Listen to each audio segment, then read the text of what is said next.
Hello friends, welcome to Janas recipes. இன்றைக்கி நம்ம சேனலில் ரொம்ப டேஸ்ட்டாக இருக்கக்கூடிய ஒரு பாயாசம் ரெசிபி எப்படி பண்ணுறதுன்னு பார்க்கலாம். பாயாசம் அப்படின்னாலே எல்லாருக்கும் ரொம்ப ஃபேவரேட்டாக இருக்கும். எப்படா பாயாசம் செய்வோம் அப்படின்னு சொல்லி வெயிட் பண்ணிகிட்ருப்போம்.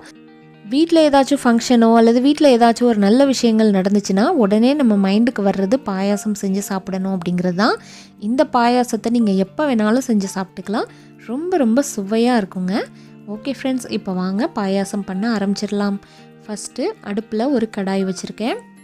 கடாய் நல்லா சூடானதுக்கப்புறம் இதில் ஒரு 50 கிராம் நான் ஜவ்வரிசி எடுத்துக்கிறேன். ஜவ்வரிசியை பாயாசத்தில் சேர்க்கும்போது ரொம்ப டேஸ்ட்டாக இருக்கும். அதை ஒரு 4 மணி நேரமாவது ஊற வைக்கணும். ஆனால் 4 மணி நேரம் ஊற வைக்க முடியாதவங்க இந்த மாதிரி வறுத்துக்கலாம். இப்போ நான் கடாயில் சேர்த்துட்டு நல்லா வறுத்துக்கிறேன். எந்த அளவுக்குனா டிப் டப்புன்னு அப்படியே ஜவ்வரிசி எல்லாம் பொரிஞ்சு வரும். இந்த அளவுக்கு நல்லா பொரிஞ்சு வந்ததுக்கப்புறம் அடுப்பு அமர்த்திடணும். ஒரு 1 நிமிஷத்துலேருந்து 2 நிமிஷம் வறுத்தா போதும். 2 நிமிஷம் வறுத்ததுக்கப்புறம் இன்னொரு பாத்திரத்தில் மாற்றி வச்சிடலாம். இப்போ மறுபடியும் அதே கடாயை ஹீட் பண்ணிவிட்டு 1 டேபிள் ஸ்பூன் நெய் ஊற்றிக்கிறேன்.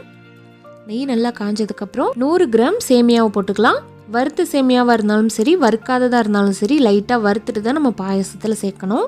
லைட்டாக ஒரு 1 நிமிஷத்துக்கு வறுத்தா போதும். மிதமான ஹீட்டில் வச்சு சேமியாவுடைய கலர் அப்படியே பொன்னிறமாக மாறி வர்ற வரைக்கும் வறுக்கணும். இப்போ வெள்ளை கலரில் இருக்குது. இன்னும் ஒரு 1 நிமிஷத்துக்கு அப்புறம் பாருங்கள், இந்த அளவுக்கு நல்ல பொன்னிறமாக வந்துருச்சு. இந்த அளவுக்கு கலர் வந்ததுக்கப்புறம் டக்குன்னு அடுப்பு அமர்த்திடணும், இல்லைனா கரிஞ்சு போயிடும். இப்போ சேமியாவையும் வறுத்து தனியாக வச்சுக்கலாம். மறுபடியும் வேறு ஒரு பாத்திரத்தில் ஒரு செம்பு போல் தண்ணி ஊற்றிட்டு நம்ம ஏற்கனவே வறுத்து வச்சுருக்க ஜவ்வரிசியை சேர்த்து நல்லா கொதிக்க விட்டுக்கணும். ஜவ்வரிசியை நல்லா முங்குற அளவுக்கு தண்ணி ஊற்றிட்டு நல்லா வேக வச்சு எடுத்துக்கலாம். எந்த அளவுக்கு அப்படின்னா ஒரு 5 நிமிஷம் நல்லா ஹை ஃப்ளேமில் வச்சு வேக வச்சுக்கணும். இப்போ பாருங்கள், ஜவ்வரிசி இன்னும் வேகலை. கரெக்டாக வெந்ததுக்கப்புறம் நான் உங்களுக்கு காட்டுறேன். இப்போ வெள்ளையாக இருக்குது. நல்லா வெந்துருச்சு அப்படின்னா அது அப்படியே ஒரு கண்ணாடி மாதிரி, ஒரு பபிள் கம் மாதிரி ஆகிடும், டிரான்ஸ்பரண்ட்டாக ஆகிடும். இப்போ ஒரு 5 நிமிஷத்துக்கு அப்புறம் ஜவ்வரிசி சூப்பராக வெந்துருச்சு. பார்க்குறதுக்கு அப்படியே ஒரு டிரான்ஸ்பரண்ட்டாக தெரியும். இப்போ இந்த அளவுக்கு வந்ததுக்கப்புறம் நம்ம ஏற்கனவே வறுத்து வச்சுருக்கோம் இல்லையா சேமியா, அதையும் சேர்த்துட்டு லைட்டாக ஒரு 1 நிமிஷத்துக்கு நல்லா வேக வச்சுக்கலாம். சேமியாலாம் பார்த்திங்கன்னா டக்குன்னு வெந்துடும். இதுக்கு மேற்படி நம்ம தண்ணி எதுவும் ஊற்ற வேண்டாம். நம்ம ஏற்கனவே ஊற்றின தண்ணியிலே ஜவ்வரிசியும் வெந்துருச்சு. இப்போ சேமியாவும் வெந்துருச்சு பாருங்கள். இப்போ இந்த ஸ்டேஜ் வந்ததுக்கப்புறம் இதுக்கு தகுந்த மாதிரி சர்க்கரை சேர்த்துக்கலாம். பாயாசம் அப்படின்னாலே கொஞ்சம் இனிப்பாக இருந்தால் நல்லாயிருக்கும். அதனால் ஒரு 100 கிராம் போல் நான் சர்க்கரை சேர்க்குறேன். உங்களுக்கு எந்த அளவுக்கு இனிப்பு வேணுமோ அதுக்கு தகுந்த மாதிரி கூடவோ குறைச்சோ நீங்கள் சேர்த்துக்கலாம். இப்போ சர்க்கரை சேர்த்ததுக்கப்புறம் மறுபடியும் இலக்கமாகிடுச்சு. இந்த ஸ்டேஜில் ஒரு சிட்டிகையிலேருந்து 1 டீஸ்பூன் வரைக்கும் ஏலக்காய் தூள் சேர்த்துடலாம். ஏலக்காய் தூள் கண்டிப்பாக மஸ்ட்டு சேர்க்கணும் பாயாசத்துக்கு. கூடவே ஒரு பிஞ்ச் அளவுக்கு உப்பு சேர்த்துக்கலாம். உப்பு சேர்த்தா தான் அந்த இனிப்பை நல்லா தூக்கி கொடுக்கும்.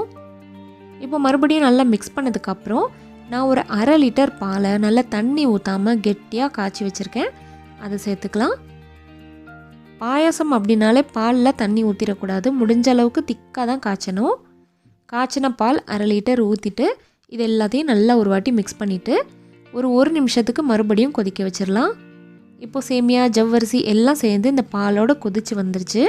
இப்போ இந்த பாயாசத்துக்கு தாளிக்கிறதுக்கு ஒரு சின்ன தடுக்கா பேன் வச்சுருக்கேன். அதில் 1 டேபிள் ஸ்பூன் அளவுக்கு நெய்யை ஊற்றிடலாம்.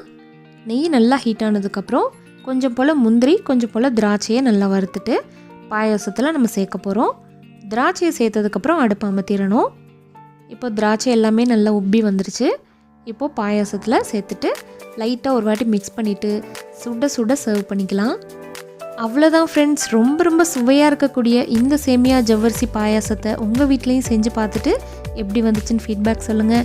புதுசாக பார்க்கக்கூடிய நண்பர்கள் நம்ம சேனல் ஜனாஸ் ரெசிபியை சப்ஸ்கிரைப் பண்ணிவிட்டு பெல் பட்டனை கிளிக் பண்ணிக்கோங்க. தேங்க்யூ. தேங்க்ஸ் ஃபார் வாட்சிங்.